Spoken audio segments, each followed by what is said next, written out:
Francis then texts Helena to confirm this, and Helena replies with the same flippant, "Oh sorry, thought you knew." No apology, no real explanation.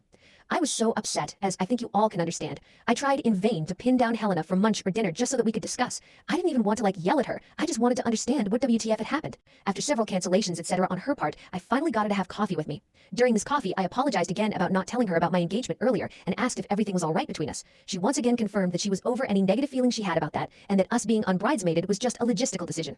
She also apologized for not being more clear. I left that coffee feeling better and remembering how much I liked her as a friend, but still unsettled. As for Sophie, the next day at work, I pulled her aside and was frank with her. I told her that I knew she was a bridesmaid and not us, and that she had essentially been lying to me for months. I told her how embarrassed and upset that made me. She of course had all sorts of excuses, like it wasn't my news to share, etc., but it was all kind of BS. But we made nice, and she apologized, and we moved on.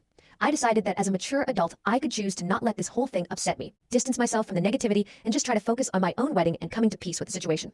And I honestly thought that I was over it until Helena's wedding in August 2024. Mine had gone off without a hitch a few months previously, the 3 girls had come and all was lovely, etc.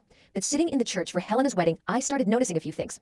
She indeed had 4 bridesmaids, but also had a number of other girls, cousins, wives of the groomsmen, involved in the wedding in other ways. They were in the wedding procession, did readings, were ushers, etc. Francis and I were not involved at all. Her husband had 5 groomsmen, so her story about wanting to match numbers was absolute and total crap.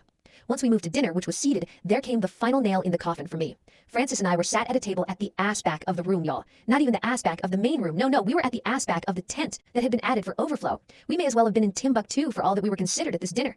Normally, I don't care about wedding seating, but personally, if I was tragically forced to unbridesmaid 2 of my close friends, I would do everything in my power to make them feel loved and included on the day.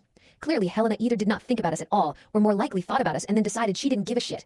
Throughout the dinner, I just kept saying to myself, was I supposed to be a bridesmaid? It was surreal.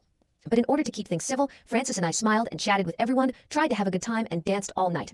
The next day, I sent a thank you text to Helena, to which she replied politely, and since then, I have not heard a peep from her, helped/not helped by me now living several thousand miles away. Frankly, it was a very sad and disappointing end to a wonderful friendship.